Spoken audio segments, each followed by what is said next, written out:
नमस्कार, बहुत स्वागत है आपका न्यूज 18 के बेहद खास कार्यक्रम हॉट सीट पर। और हॉट सीट में आज हम आ पहुंचे हैं राजगढ़। राजगढ़ क्यों हॉट सीट हो गई है ये जरा समझ लीजिए।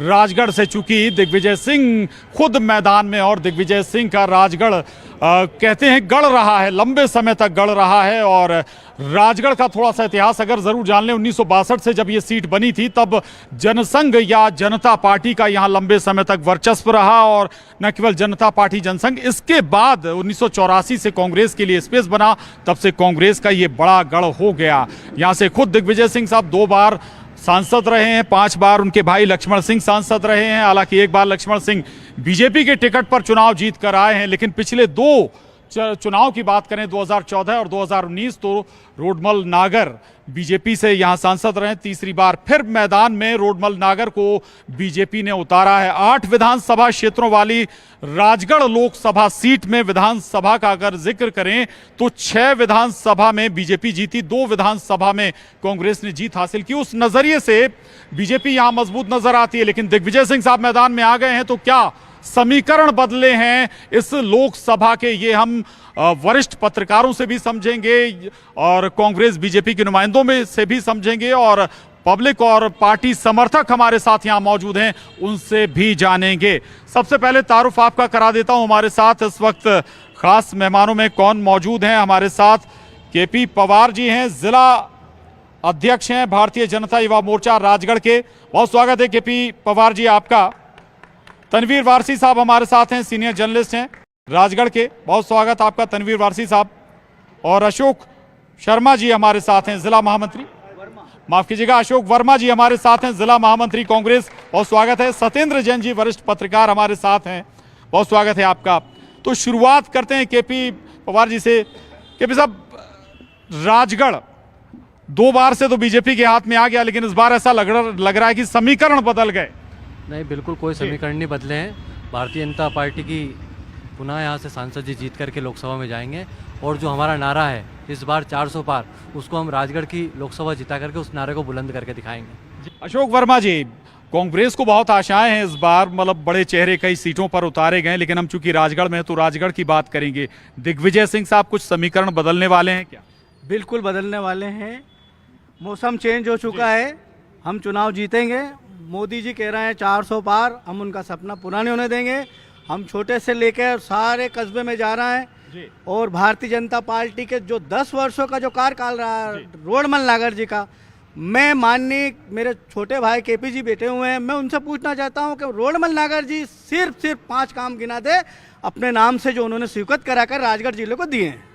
नहीं, लेकिन दिग्विजय सिंह साहब भोपाल से भी लड़े थे, कहा जा रहा था बहुत बड़ा नाम है, वाकई बहुत बड़ा नाम है, लेकिन 4 लाख वोट से हारे थे।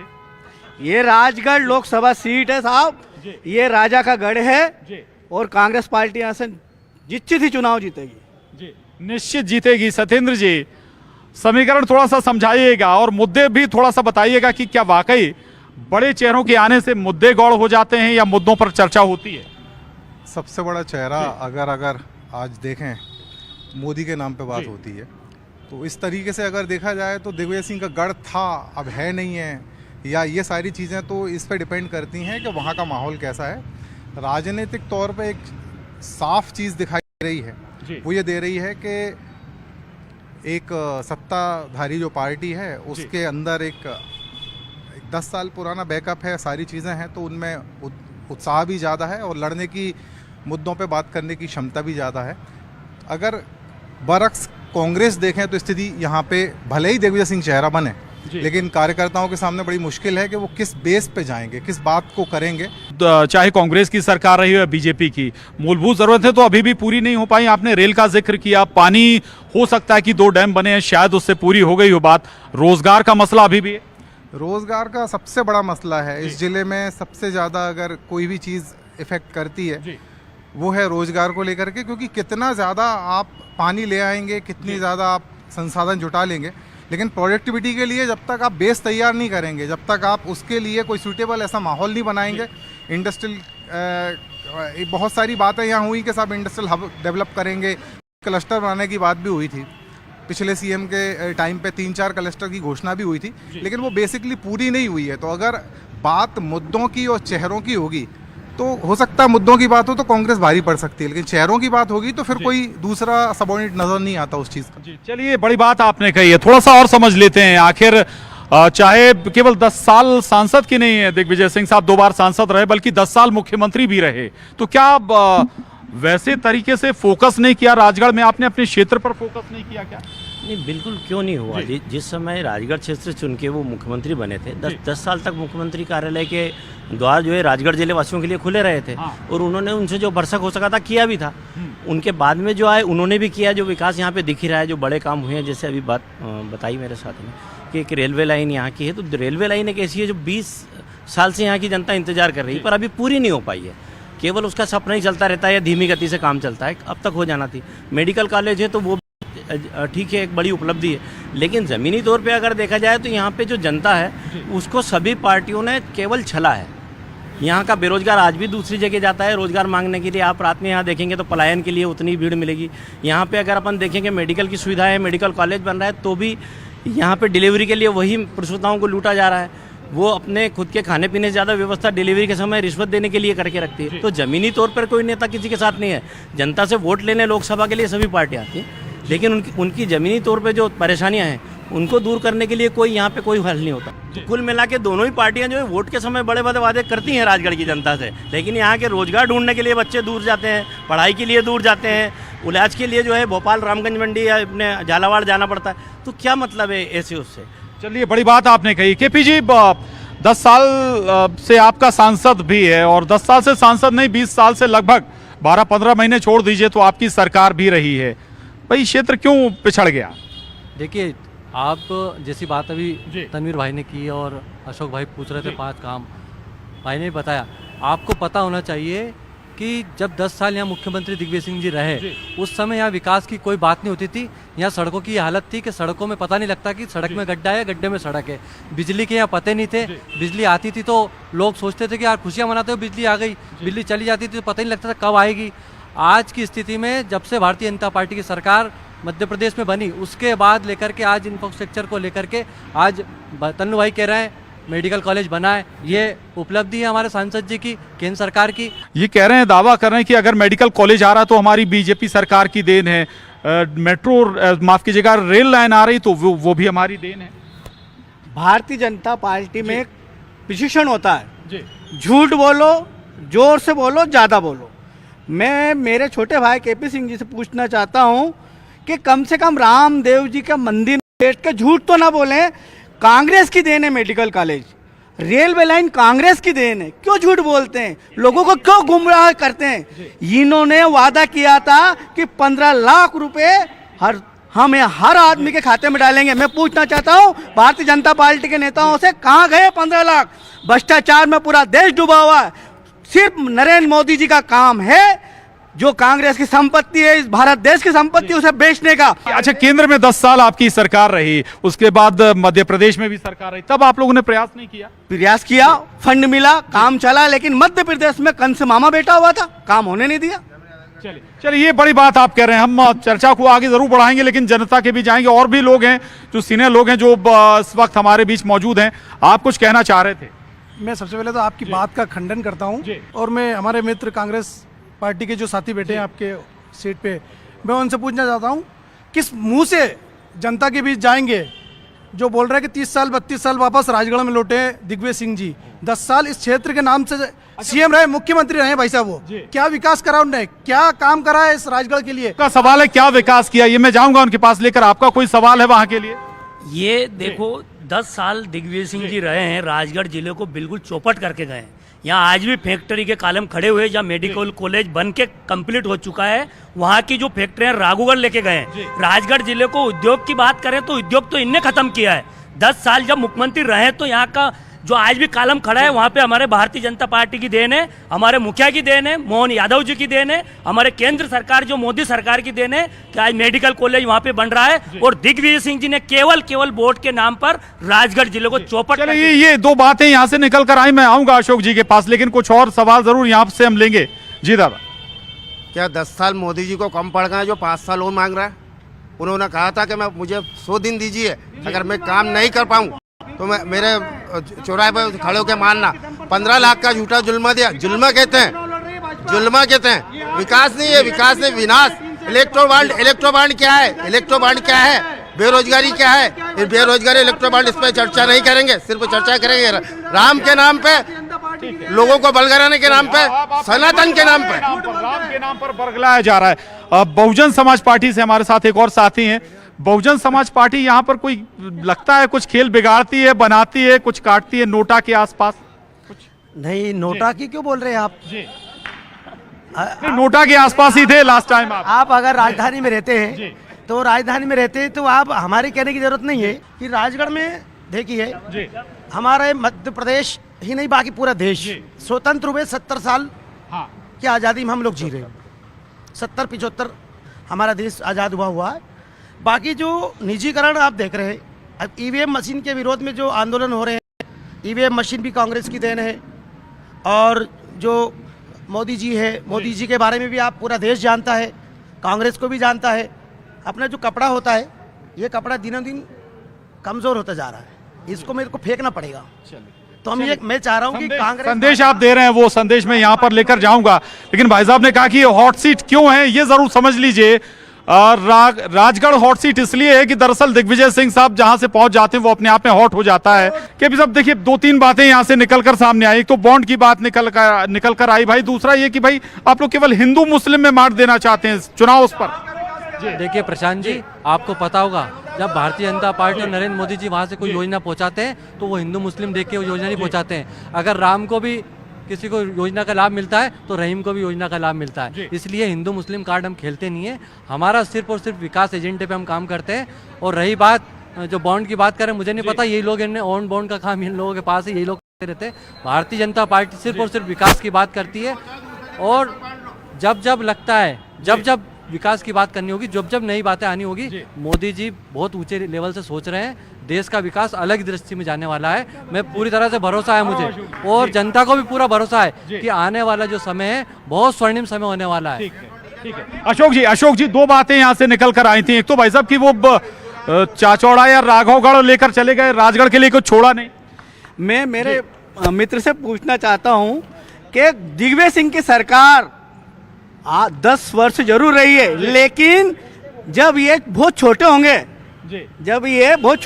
जब सरकार थी, पहली बात। दूसरी बात कि भारतीय जनता पार्टी सिर्फ चंदाखोरी के अलावा दूसरा काम नहीं करती है, आदमी को बांटने के अलावा दूसरा काम नहीं। मोदी जी को तीसरी बार बैठाओ। और चंदा किसके पास नहीं आया ये बताइए ना। अभी हाँ, आप गौ माता को माता मानते हैं? मैं सर पत्रकार आदमी हूँ, ये आप पब्लिक से पूछिए साहब। गौ माता को माता मानते हैं हम सब लोग बैठे हुए। फिर जो गौ माता का जो मांस बीफ जो था, कितने करोड़ रुपए चंदा दिया भारतीय जनता पार्टी को? कितने करोड़ रुपए चंदा दिया? जी अशोक भारतीय जनता पार्टी को कितना करोड़ रुपया जनता मिला है बीफ बेचने वाला? नहीं, कांग्रेस से ज्यादा बहुजन तृणमूल कांग्रेस को चंदा मिला है। जी नहीं, ये सिर्फ गुमराह करने की राजनीति करते हैं। मैं पूछना चाहता हूं मेरे दोस्तों से कि मैं आ रहा हूं आपके पास भी आ रहा हूं। एक सेकंड, बच्चा पैदा नहीं होता है, बच्चे ने पहली सांस ली, उसके ऊपर कर्जा आप जानते हैं कितना है? कितना कर्जा है? 98,000 रुपीज जिस बच्चे ने जन्म लिया है इस देश। ये आपने आरोप लगाया केपी जी से, एक जवाब इसके बाद मैं आगे जाऊंगा। देखिए, जितने भी आरोप लगा ये सिर्फ कांग्रेस की देन है। और क्यों है? क्योंकि कांग्रेस की जब सरकार हुआ करती थी, गूंगी बेरी सरकार, उस सरकार में उनके प्रधानमंत्री बोलते नहीं थे। उनके प्रधानमंत्री कहा करते थे कि हम देश में 1 रुपया बेचते हैं तो नीचे 19 पैसे पहुंच पाते हैं। और कांग्रेस के कार्यकाल में भ्रष्टाचार बताइए, कोयला घोटाला, चारा घोटाला, 2G 4G आदर्श घोटाला, कितने घोटाले। कांग्रेस पार्टी पर्यायवाची है, घोटाले की पार्टी। देखिए, जो विकास की बात रही तो बेशक राजगढ़ में बहुत अच्छा विकास हो रहा है। मैं कॉलेज स्टूडेंट हूं, तो आप देखिए कि यहाँ पे जो अपने देश में 7 कॉलेज बने, उनमें से एक यहाँ पे व्यावसायिक कॉलेज राजगढ़ में बना है। नई नई बिल्डिंगें बन रही है, सरकार अंधा पैसा खर्च कर रही है विकास पे। लेकिन कांग्रेस के शासन में यही चीज बिल्कुल बेकार थी। यहाँ से भोपाल जाने में एक जमाने में 5 से 6 घंटे लगते थे, आज 2 घंटे में कार भोपाल पहुंच जाती है। तो ये विकास हो रहा है, भाजपा सरकार में बहुत अच्छा हो रहा है। सवाल उठाए हैं इस बात पर। देखिए 2-3 सवाल आए हैं अलग अलग। एक तो साहब राजगढ़ नहीं बल्कि सब कुछ चौड़ा चला गया साहब, चौपट कर दिया एमपी। मैं पूछना चाहता हूँ राजगढ़ लोकसभा में पीलू खेड़ी, चाचौड़ा, रावगढ़ है या नहीं है? पहला जो सवाल का जवाब। बात सुनो, राजाओं का गढ़ है राजगढ़, इसलिए राजाओं का गढ़ है राजगढ़, इसलिए राजगढ़ कहते हैं। पहली बात। दूसरी बात, नहीं अरे शांत तो रहो। और यहाँ की दिशा बदल दी दिग्विजय सिंह जी ने साहब, ये क्या समझेंगे? सुन लीजिए। अरे ये सिर्फ भारतीय जनता पार्टी के लोग चंदाखोरी का काम कर रहे हैं। राजगढ़ हॉस्पिटल में जाके देख लीजिए, एक मरीज का इलाज नहीं हो रहा। यहाँ सोनोग्राफी तक नहीं है। 18 साल इनकी सरकार है, मध्य प्रदेश में सरकार है इन लोगों की। केपी पवार जी भाई, संपत्ति का जिक्र हो गया कि भाई कांग्रेस बीजेपी के नेताओं की संपत्ति का कैलकुलेट हो जानी चाहिए। ये होना चाहिए और करना चाहिए, और नहीं होती है तो 5 साल में जनता कैलकुलेट करती है और फैसला कर देती है। 10 साल तक यही दिग्विजय सिंह की सारी जांचें हुई और इनको जनता ने बेदखल किया और ये सत्ता से दूर रहे। और मेरा तो ये कहना है कि ये 10 साल तक कहाँ गए थे जब यहाँ भारतीय जनता पार्टी की सरकार रही, जब इनको जनता ने यहाँ से भगा दिया। राजगढ़ के नाम से ये सत्ता में रहे, राजगढ़ के नाम से इन्हें मलाई खाई और राजगढ़ की जनता को ऐसे ही छोड़ दिया ताकि वो ऐसे ही घूमती रहे। उन्होंने कोई काम नहीं किया। सब कम से कम ये चर्चा में ऐसा लगता है कि वाकई आम जनता के जो कोर इशू हैं वो कहीं छूट जाते हैं। बिल्कुल ये बात बिल्कुल आपने 16 आने सच बोली है कि जो जनता के गौण इश्यू हैं वो मुद्दों तक केवल चुनावी जो समीकरण, जब तक चुनाव चलते हैं तब तक ही जो है लोगों के नेताओं के बीच में रहते हैं। बाकी उसके बाद वो यहाँ से राजगढ़ को छोड़ करके फिर अपनी राजनीति चमकाने में लग जाते हैं। और मेरा भी यही एक सबसे बड़ा सवाल दोनों सभी राजनीतिक दलों से ये है कि यहाँ की जनता के जो मूल मुद्दे हैं उनको आखिरी तक पकड़ के रखें, तभी राजगढ़ का विकास राजधानी तक पहुँच पाएगा। क्योंकि यहाँ का केवल कागजों में विकास हुआ है। यहाँ पे कोरोना काल में 200 बिस्तर का अस्पताल कागजों में चल रहा था, आपने देखा हो तो उसको मीडिया ने ही मुद्दा उठाया था, है ना। तो ऐसे बड़े कारनामे यहाँ पर हो जाते हैं और लोग बड़े दबे बैठे रहते हैं। तो राजगढ़ केवल इसीलिए कि एक बड़े नेता दिग्विजय सिंह जी जैसे ऊपर नाम चला गया तो राजगढ़ का नाम ऊपर चला गया। बाकी लोकसभा तक यहाँ की कोई बहुत ज्यादा मुद्दे लेकर के कोई नहीं पहुंचा, मुद्दे लेकर नहीं पहुंचता है राजगढ़ के लोकसभा तक। जन साहब थोड़ा सा एक जरूर यहाँ से सवाल उठा था कि क्या चाचौड़ा या फिर राघवगढ़ क्या राजगढ़ का हिस्सा नहीं, तो राघवगढ़ को क्या पराया कर देंगे क्या?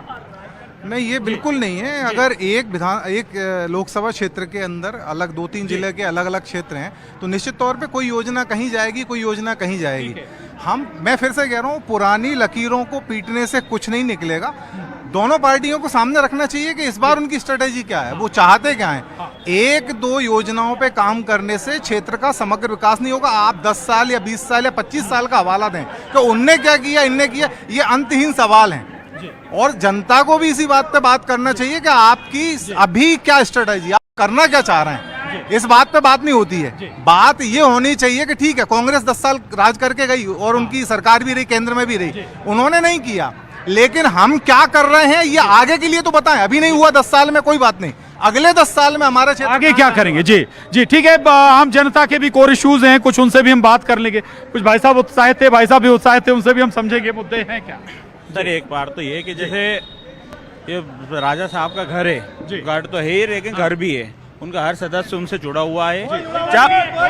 जब वो 10 साल वो मुख्यमंत्री रहे, हर आदमी, मैं शर्त से कह सकता हूँ, हर आदमी इनमें से ना मदद के लिए गया होगा और सामने ये नहीं पूछा कि आप कौन सी पार्टी के हो, सबकी मदद करी, ठीक है।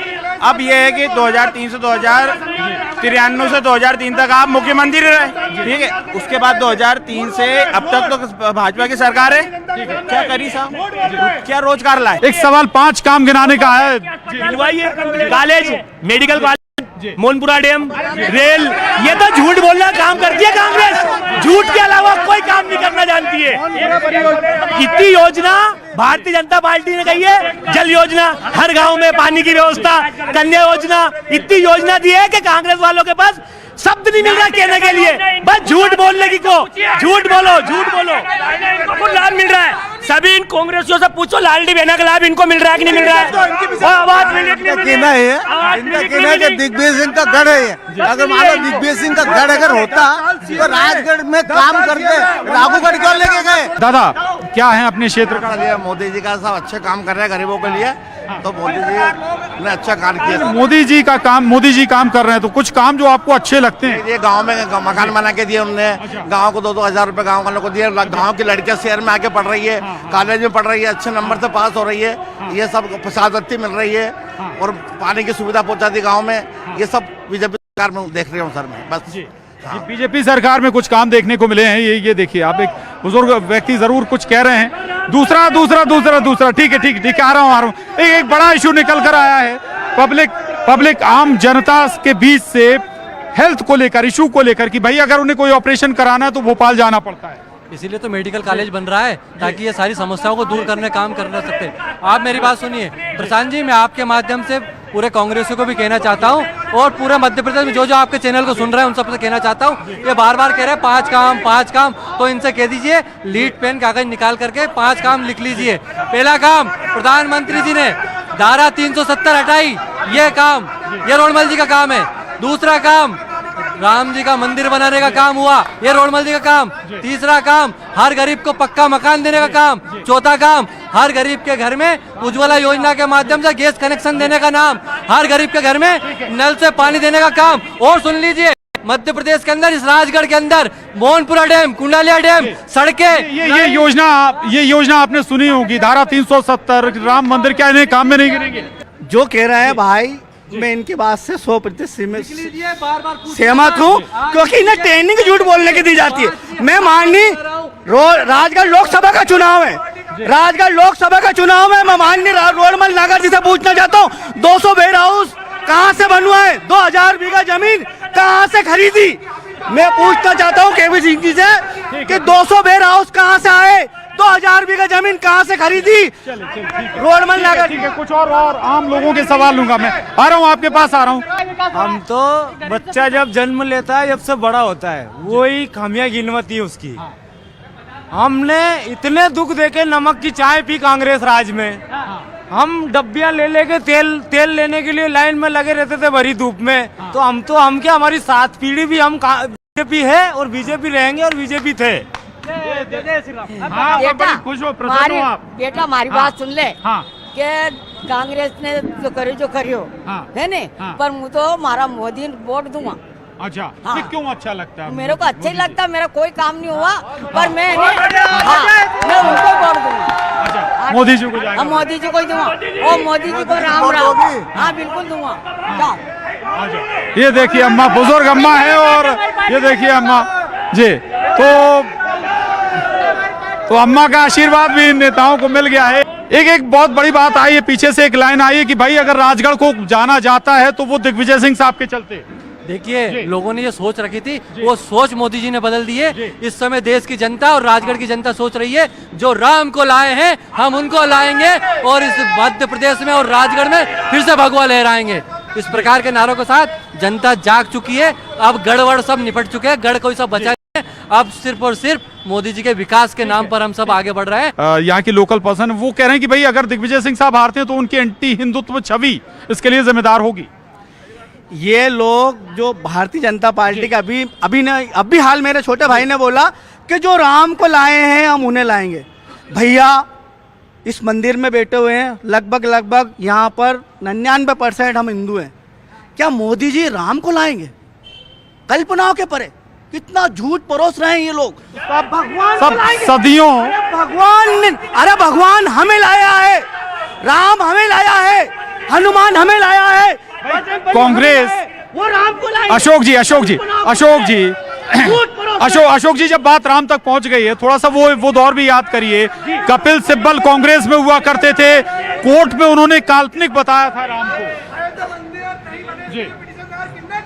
नहीं, ताला किसने खुलवाया?